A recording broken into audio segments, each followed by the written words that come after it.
เคผมพี่น้องเนาะเปิดภาพมากะมาหอดจดเทิงหรือว่าเป็นวันที่เราจะอำลาพระจากพี่น้องเนาะประมาณนี้พี่น้องทางไอ้ยาเบานิวไอเตียงเบาลีกับเบาพัดใจเป็นอาสามาส่งอยู่คิวรถพี่น้องเนาะตอนนี้แกอยู่ห้างพี่น้องนะเอากราบทักทายสบายดีเด้อพี่น้องสบายดีเด้อไอ้นุ่มฮอดวันเวลาแล้วพี่น้องเอ้ยตามที่เฮานัดหมายมื้อนั้นก็สิกลับแต่ว่าบ่ได้กลับแต่ว่ามื้อนี้กลับอีหลีบ่นี้กลับแท้พี่น้องเอ้ยแต่ว่าโอกาสหน้าพาใหม่เจอกันเนาะเจอกันจักสิว่าสิว่าแล้วสึกขึ้นฮอดเนาะมันยิดหนึ่งมันเด็กเขาเคยได้ขายเพื่อนเจ็บใจกันเด้อเขาเอาแล้วเขาเรื่องอะไรหรอแต่เกิดนะแกบอกแต่เกิดเราเคยได้เหมือนมาบ่เคยมาอยู่ดนนอกจากไปทำไปเฮียนเนาะอันนี้ไปเฮียนกับบริยูตอนนี้บริยูที่นึงเลยหายเมื่อเลยเฮียนมันจันมันขาดในเมื่อมันพูดมาอีกมันตรวจไปเบิดแล้วมาอีกแต่ว่ามันตรวจหมดแล้วอันนี้เป็นทิศเด้ยูเนี่ยครับนี่เห็นมดนะหูมดนี่ใครใจคอกันเป็นแบบใดจะบอกผู้ใดสิอยู่ผู้ใดสิเขาหูมดผู้ใดสิเป็นใส่คุณเป็นอะไรแบบใดเขาหูมดเลยกินขาดน้ำกันรวมกันไปน้ำกันเลยมันจะต่างขึ้นเขาไปเนี่ยเอาไปถ่ายคลิปได้ไหมถ่ายแล้วก็เมื่อไปมันเนี่ยมันชื่อน้องแล้วกับน้องเมฆในชู้ก็ยังซีฮู้ดีไซน์จะคอกันเป็นเขาซู้เจ้าซีฮู้ดอกความผูกพันกันเลยนี่มันเป็นแค่ที่นึงมันบ่ก่อนนี่ที่นึงเลยเรามาแล้วมันจะคือหลายแมนยูผู้ใหญ่ไปเนาะมันจะตันมันบ่ให้แล้วมันบ่ขึ้นทำแล้วมันจะขึ้นตัวเอสแบบนี้อย่าให้เด้อกลัวได้เลยโอเคทำเลยขอบใจไรอ่ะโอ้ยโอ้สบายดีเด้อสบายดีฮอดวันเวลาเด้อวันนี้เด้อวันเวลายังตามที่เจ้าว่าอะไรยังเมื่อเด้เป็นอะไรข้าวสารกับเบิดเลยแต่ว่าได้มันก็ไปอยู่แล้วนะวันเวลาเมื่อได้ดิพอนัดกันมือนี่จำเป็นอะไรจะได้กลับแล้วพี่น้องกลับบ้านมาแล้วสิเปิดคลิปเด็กๆที่จะตามซอยนะครับมาแล้วกลับมาเฉพาะประตูไปกันที่จะกลับประมาณนั้นต่อได้ปะต่อเลยโบเมกหมูจะได้แล้วเล็กหน่อยสบายดีเด้อสบายดีเด้อว่าเจ็บเด้อสบายดีเด้อครับผมสบายดีเด้อทางนั้นเด้อโอ้ทางนี้บ่ได้บ่เห็นสับไปดิจะได้โบเมกลาแล้ววันนี้อยู่นำกันมา4 เดือนเต็มเอาออกก็ชัดมิงใช่เครื่องไรที่มันลิงกันมีจะเครื่องว่าเท่าคนจะเครื่องแต่ว่าโมเมกเฮ็ดเวียกก่อนก็ได้โดยยืมใหม่ขึ้นกายเฮ็ดเวียกกลับกันเด้อลีเดอร์วันนี้เด้อกินฮอดกินเทิงกินข้าวมื้อนะอยู่ก่อนจาก 2-3 นาทีกันเนาะจะได้เดินทางกลับแหละบริกับคาดตัวนี้มันจะให้ว่าหู้เลยบอกไหนคือว่าชงบอกอยู่แต่ไม่บอกคิดก็มีไม่ยังก็ชงบอกอยู่แต่คิดว่าบ่ฮู้เรื่องเนี่ยก็สมมติจะตั้งชงใหม่เลยจะให้คำแนะนำเกิดอะไรชื่อโจทำใหม่เบิดเลยนะห้ามเชื่อมห้ามเปิดฮอตลิงก์กันเปิดฮอตกับอะไรบอกสัญญาจะตัวนี้เป็นใช่ตัวเดียวเลยนะแมนใช่แต่เน็ตมันเน็ตใหม่เลยชิมใหม่น่ะห้ามเชื่อมจากเครื่องเก่านี่บอกได้นั่นเลยนี่น้องคอยน่ะตะกี้น่ะเครื่องนี่เขาใช้แต่ช่องน้อยบ่ใช้แต่ช่องน้อยคนเดียวแต่ว่าบัดนี้เนี่ยมันช่องน้อยมันไปแล้วคอยเอาช่องใหญ่เข้ามาโอ้ตึงหัวหูไว้ มันอยู่น้ำเครื่องเดียวกันแบบนี้นะมันดีเป็นคนเดียวกัน ทำสลับกันดิ เอ้ยเครื่องไปเครื่องมันเลยนึกว่าหู้เลย กันซองหนึ่งไปเดี๋ยวไปเลย ได้แม่มันอยู่น้ำเครื่องเดียวกันใช่ไหม เตียงกับบริหูตัวนี้ แต่ก็บอกแล้วนึกว่าโมบ่เข้าใจนึกว่าเข้าใจ บ่ฮู้ยุคิดว่าในกรณีที่ว่าเขาตั้งช่องใหม่นั้นแต่ว่าตัวนี้คิดว่าเพราะว่าเสื้อแม่เสื้อคือว่าเขาไปเน้นในเอเช่นนะเอเช่นนี่ยังก็พอเปรี้ยว ก็หมายถึงโปรดักชั่นเป็นเช่นแต่ว่าเอามาปลูกน้ำเครื่องเดียวกัน ของมูคู่ได้จากของรอนุ่มนิ่มกัน แต่ว่ามันมีอันหน่วยหนึ่งมี2ช่องเดี๋ยวเอาแง่ว่ามี2ช่องเนาะแต่ว่าเอาบ่ได้เอาลงเขาแท้ก็ได้ กับเกี่ยวคำมันโบท่านพิษนะโบเป็นยัง พูดถึง คือเข้าใจคือแบบนี้นะของเขาก็มี2ช่องหน่วยเดียว แล้วก็คือกันนั่นแหละ แต่ถามเกิดมือไหนมือหนึ่งช่องไหนช่องหนึ่งพิษมา มัน เลย พิษ ไป ไป เบิ้ น้ำ ช่ กั อน ง ไปน้ำกันเลย เอาลบของแบบ เอาลบเอาก้อนก็ได้ กระโปรงหน่อยหนึ่งมันก็มี แม่ลบให้มันอยู่เครื่องไปเครื่องมันลบก็ได้อีเมลให้อีเมลมันนะ เห็นปะ แม่เนี่ยนั่น มันก็คือกันได้นี่ เมียเชื่อเชื่อมไป เดี๋ยวนั่นเลยถ้าเมียจะพิษเจ้าก็ไป มันลบบ่ได้ คู่ได้ตัวนี้ไปเลย เราประสบการณ์กัน งง เดี๋ยวลบให้ไปแยกเราลบ งงเลย ขออนุญาตได้พี่น้องครับสบายดีนะ นะ ย่านนะ ญาติมันใจ อันของเจ้าได้บ่น้องทุกกันปะ เดียวอันนี้ได้2เดือนไปด้วยกันน่ะ2เดือน วงการยูทูบเลยทันสังเก ใช่ ต เลยพ่อจัน เฮาก็บ่ฮู้ได้นี่ซองเนี่ย ยังรู้แล้ว นำกันเลย มันตรวจประมาณเดือนหนึ่งถ้าว่ามียังเหลือเป็นยังมันสิตรวจแต่เดือนถ้ามีคือมั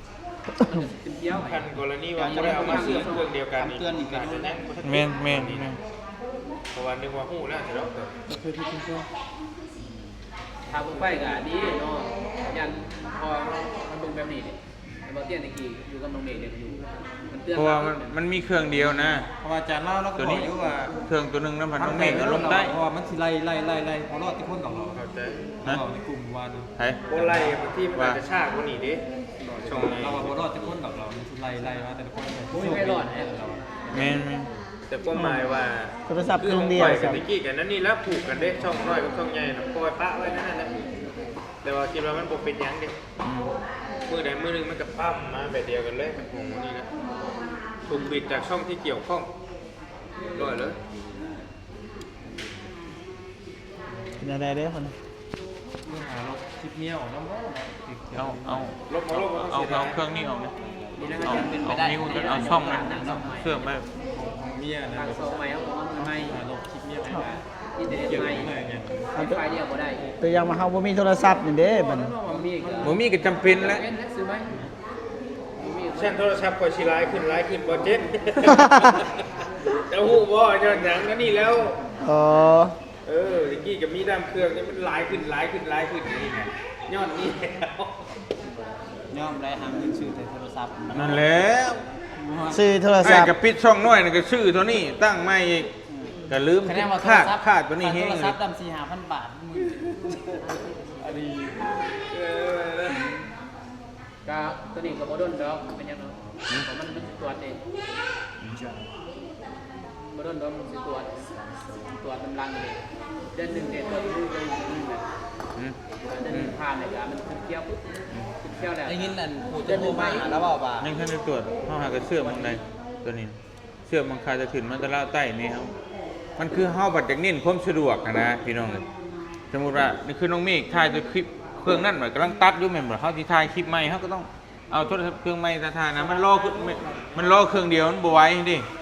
นั่นน่ะ ได้ยินนั่น ด้วยการเสื่อม ผู้เราจะโทรมาที่คนแล้วบอกว่า แม่นก็หากระเสื่อมบาง ปี ลง นี้ ใต้ แหละมันชีวิตแล้วอะมันชีวิตเลย แล้วว่าให้มันวิทย์ปีนี้แหละมันสิผ่านไปเลยแล้ว มันเฮานี่แหล้วมันวิทย์ นั่นแหละ เฮ็ดเรียบร้อยแล้ว ไปเลย โดนเลยที่ มันโลนนะมาพลาดตัวนี้แหละ แล้วแม่แล้วว่าให้มันเบิดปีนี้แหละมันชีวิต บ่ได้หูดีเลย เดือนหนึ่ง ทั้งการซีเมนต์เทะ พลาดตัวนี้แล้วพลาดตัวเดียวนี่เนี่ย ไผเว้า คนโทรมาจากอเมริกา อ๋อ แต่ช่องที่ทายอยู่คู่มือนี่ก็ยังแชร์น้ำกันตัวมันถึงปิดนะหูทั้งหูอยู่ ฮะ แต่ว่ามันเชื่อมเป็นเช่นเดียวกันเด้รอให้เงินตัวหนึงตกลงมันบ่มีทางเลือกอีหลี เรียนเลย บ่มีทางเลือกเลยหูอยู่หูทั้งหู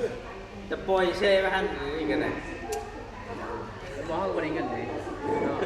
แม่ ผมก็ชั่วดิบ่ล่ะกันเนาะ โอ้ย มันอยู่ไผอยู่มันช่องไผช่องมันใช้อินเทอร์เน็ตกันซื้อกับบ่ได้ ขาเลยเนาะ เออ ขามันเลย อ้าวบัดคนบ่มีเงินก็สิให้ใช้บ่เถอะเชื่อมฮอตเชื่อมหยังเน็ตเฮาเบิดก็เชื่อมฮอตนำกันซื้อกับบ่ได้ ถูกวิ่งกันเลย ถามว่า100%บ่ข่อยก็บ่มั่นใจแต่ได้ยินเขาเจ้าแนะนำมาหั่นนะตอรี่ก็บ่เป็นว่าฮู้100%ดอกก็แนะนำต่อคิดว่ามันชมซีเมนต์หั่นนะก็บ่ได้ว่า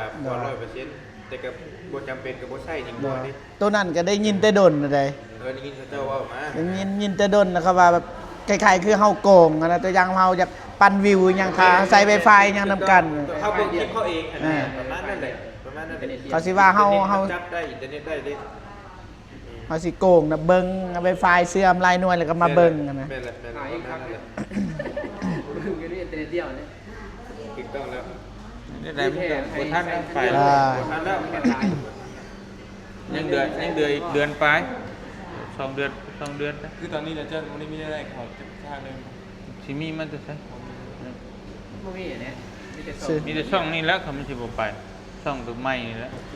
ซื้อเอาเลยบ่ซื้อเอาเด้ จะซื้อว่า เอาซื้อเอามันกำไรทั้งเบิดทั้งพินทั้งหยังได้อยู่ช่องเนี้ยนี่แหละ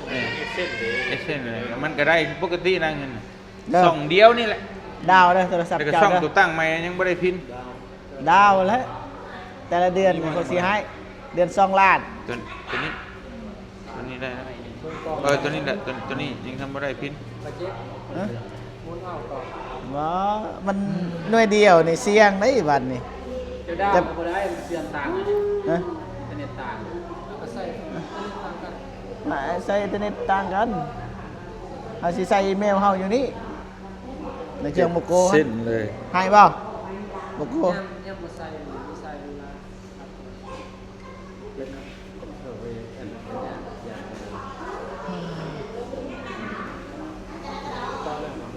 ไม่มีทางเลือกไปแค่มียังหน่อย บ่มีหยังทีมงานนี่ก่อนศิลากลับบ้านน่ะเด้อพี่น้องเด้อแต่ว่ายังอุกอังอยู่พี่น้องเอ้ยอุกอัง ดีบอโทรศัพท์เอาบอ ดาวกันละให้ดาว พุ่มนี่ก็ได้นี่ มันจะให้ดาวก็ดาว ช่องรักก็ได้เลย เอ้อ ได้ ผมบ่มีเงินสดนั่นนะปัญหาเอ้ออยาแล้วซะสิมีเงินได้ใช้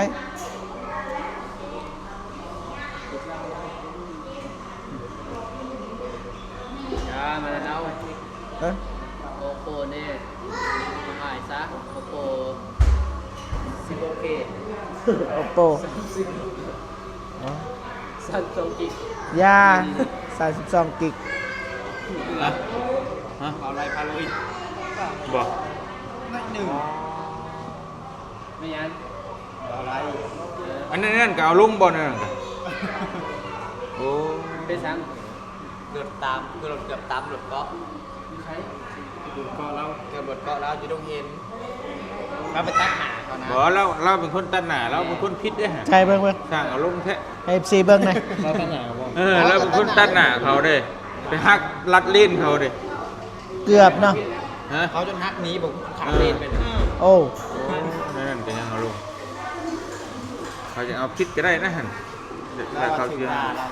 อันนี้นอนแล้ว เห็น ดีแต่คนมาเจ็บ เห็นแต่ทางหน้าเห็นไหม เจ็บก้นเลยบ่ไปบ่แล้วไอ้มือเศร้า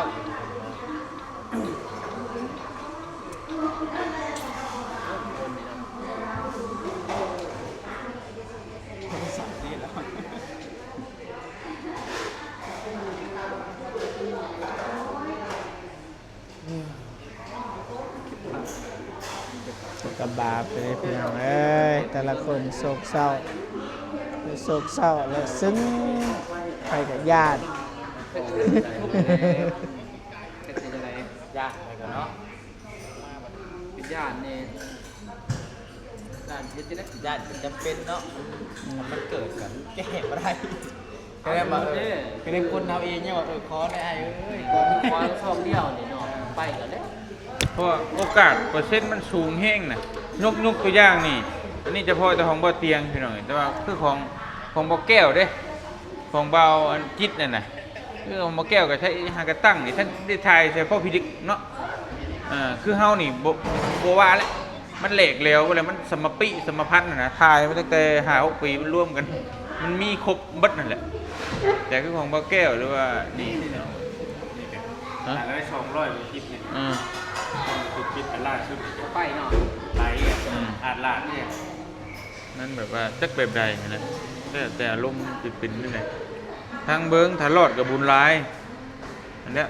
บุญบารมีช่างบุญบารมีเอา อาจจะมีขอพรบวชบ้าง ขอพี่แรงแล้วก็ปรุงแต่มันขึ้นตรวจสอบอยู่เนาะ ขึ้นตรวจสอบเบิดเลย เขาไม่มีเลี้ยงตรวจสอบ ทางกระหู้เลยบริจาคเลย นี่เลยใช่ พอคนตอนนั้นเนี่ยเขาไปอัปเดต ช่องหน่อยของเขาคนนึงนี่ เวียน นี่อันนี้กับพ่วงกันอีกนี่เป็นกระทิบแต่ตัวนี้มีปัญหาจังดีดเนาะนี่ พวกนั้นรถพิมพ์มัดเอาเครื่องโตมันน่ะ นี่ดิอันนี้ก็ช่องตั้งไหมช่องตั้งไหมนี่ยังบ่ได้พิมพ์แต่เปิดแล้วเรียนก็คือผู้เรียนขึ้นเขียวไปจืดอ่ะคือเข้าห้องผ่านมากเลยนี่คือช่องบนนี้ปัญหา เขาเนี่ยนะถ้าทับไม่พอเด็กเขาต้องรีโนบอลครับเจ้าหมายถึงช่องน้อยช่องใหญ่บ่ ว่าไงคือเจ้าเฮ็ดอะไรก็ได้ให้มันแยกกันอยู่คนละเครื่อง แม่ นะ นแหละแม่นแหละ สองช่อง เล็กเช่นเดียวกันจ้ะ บ่แล้วก็บ่รอดก็คือเก่าแท้นะ เช่นเดียว เส้นเดียวปล่อยซะตามเวทตามกรรมเส้นเดียว ตั้งช่องใหม่เลยช่องใหม่ ตั้งช่องใหม่จำลองไว้ แม่น อันนี้ยุ่งช่องหนึ่งยังไม่พอพิมพ์เลย มีแต่คันว่าคันมันสิรอดก็เจ้าเอาเส้นช่องน้อยน่ะเอาไหมเอาไหมชื่อเส้นหาชื่อเส้นมาผูกไม้ก็ได้ให้อาจารย์เฮ็ดให้แล้วเอาเนี่ยกันคนละเครื่องเลยก็ชั้นน่ะสิรอด มันน้องว่าเลยนะ บ่มีสองเครื่องเลยดิ พอพิมพ์มาหรือวะนะพอพิมพ์เจ้าแล้วก็หูอยู่นะหูบอก มันฟองละเอียดอ่อนที่สุดเลยใส่เวลา เพราะมันมีนั่นสิที่อยู่ยังมีมัดอยู่เขาเรียกว่าจืดบ่จืดอยู่ไปในนี้ครับ ไปชนีรหัสไปชนีบ่จื้อบ่ คือปลาที่มีปัตตานียังคงคือฮันปัตตานีเว้นต้นนี้บอกเขาคอยมันเป็นล่าสุด เอาน้ำหันก็ได้ นั่นแหละ ขอไปอยู่ในเครื่องพุ่นที่มี นี่จะถามเบิ่งบริษนี่เด้อ ตัวฮาคือบ่ได้ไปดำไปตัวพี่ มันก็สิงามใส่มันสิได้ชื่อโทรศัพท์ใหม่อีกโคตรโรเห็นบ่เมื่อยเด้อ แต่ว่าซองมันมีปัญหาเยอะ เห็นบ่นั่นดิ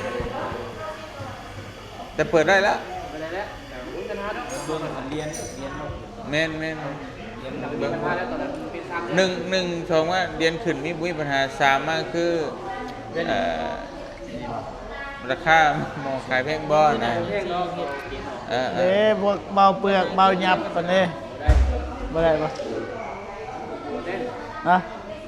แห้งโหดเนาะพวกนั้นอ๋อ เรียงสร้างเรือได้บ่ อ๋อบ่ แล้วให้ นอก เมียตั้งไม้อยู่นี่กันไว้นี่แหละเผื่อมัน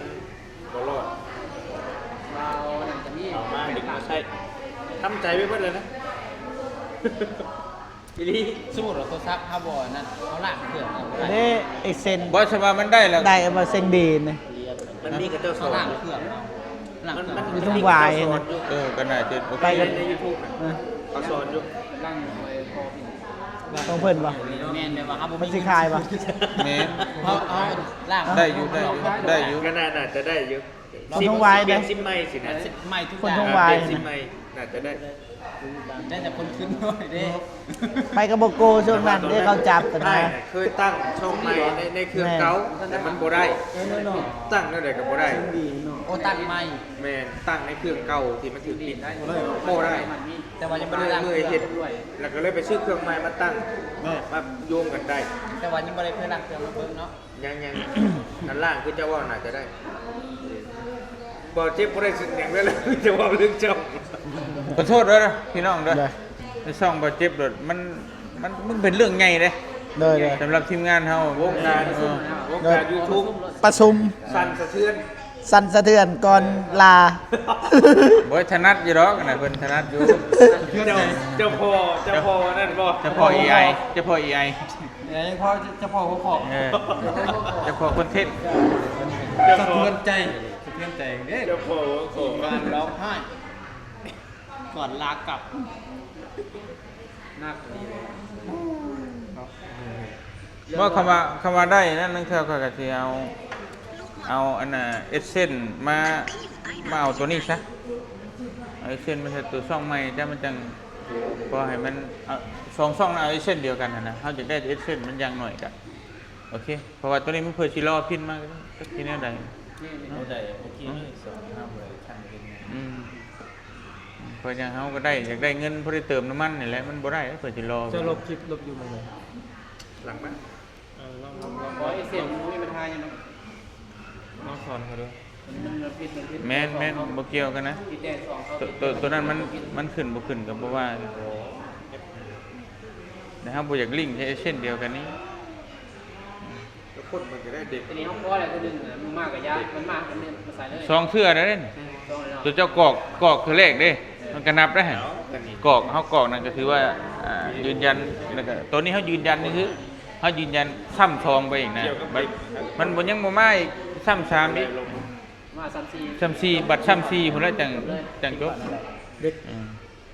บัดเพื่อเฮาพุ่นได้เฮานะสิตายก่อน เดี๋ยวมันจะมาอยู่ มันสิบรอดก่อนมันสิ4 เดือนเนี่ยมันเกือบครึ่งปีแล้วมันวิ่งขึ้นเติมวัดไป บอลี่จังมาหาชื่อวนวายแบบว่าอยากได้เส้นข้าเจ้านะ เมียอยู่พี่น้องเขาตั้งช่องใหม่ก็แต่เพิ่นว่าเงินครับเนี่ยเขาถ่ายคลิปไว้มันโฮมนี่เฮ้ย แต่มันออก มันออกมาบ่ได้เขาไปเซ็นอยู่เซเว่นก่อนบ่ได้เอาเงินเดือนรู้สึกว่ามาจ่ายเซ็นน้ำมันก่อนบ่ได้ แล้ว เห็นอยู่ผู้อยู่แต่ว่าเป็นเดือนนึงไทยอยู่แต่ว่าอยู่ไทยเดือนนี้ไทยเดือนเดียว แต่ว่ามีที่จะมีซองเก่านะซองได้เสียว มันโมเมนต์หลังว่า เดือนหนึงนี่ซิวอยู่ มัน ต่างเฮาก็แก๊กกระไทยคลิปนั่นนี่เด็กๆหน่อยๆเฮาก็ต่างพักผ่อนเนาะ หรือว่านั่นก็ให้เอาลงไทย ฮะ กิน เอาลงไทยเลยเป็นดาวเป็นลาวเด้สองเทื่อเลย เล่าดิ เมืองปากช่องแข่งกับปลาซักไปเจออยู่ ไม่ทุกอยู่เล่า แม่นพักเอาไอ้เส้นลาวดิไก่ย่างแล้ว แต่พวกมาอยู่ไทยก็ต้องให้ชื่อบัญชีตรงกัน อีกแกเป็นกับเจ้าของช่องนะกรอกมูลภาษีชื่อบัญชีโอ้ยากอยู่ ตายหมดแก้วน้ำสนุกวัดไหนโน่ชิบุยน้อยบ้านอินเทอร์เน็ตอยู่พวกนี้จะเอาคนร้ายแต่10%เลยนะ น่ะ ตอนนี้คือหลายเนี่ยหลายเดียว ตั้งช่องใหม่แล้วดีสุด ได้เด็กบอลเจ็บลอยมา นั่นแล้วบอลเจ็บเลย โดย ต่างเสื้อไม่แล้วขนาด สั่นสะเทือนก่อนกลับ ไม่จะซื้อตัวข้าวหมู โอ้ยเจ็บหัวเด้ ขอตังค์ ซื้อโทรศัพท์ใหม่มันผมอยากได้แซ่เครื่องใน4-5,000 บาท ถ่ายหมูงาม มันไทยก็บ่งามอีกเลยดื้อไปพุ่น ไอ้มิกไอ้โบแมน ขอโทษมา แต่เงินในข้ามมาเนี่ย นี่นะ ไปวันนี้พี่น้องเลยแยกย้ายเริ่มแล้วพี่น้องเลยไปมิตรวากะเตรียมเดินทาง กลับบ้านก่อนเด้อพี่น้องเลย ไปมีแต่เก็บนั่นใช่ให้คนนั่ง ไป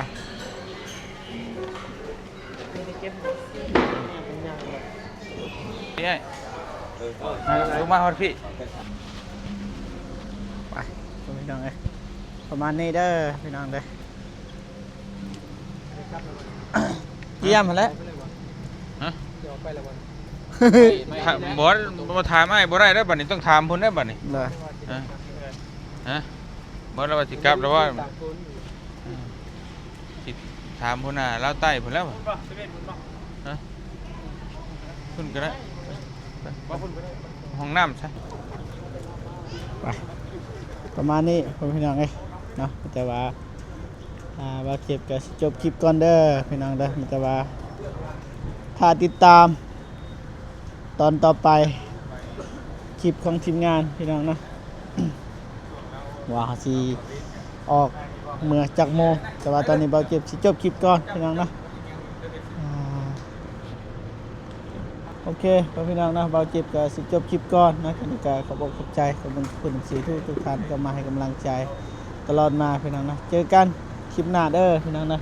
ที่ลาวใต้นะสำหรับคลิปนี้สบายดีเด้อพี่น้องเด้อไปก่อนบ๊ายบายพี่น้อง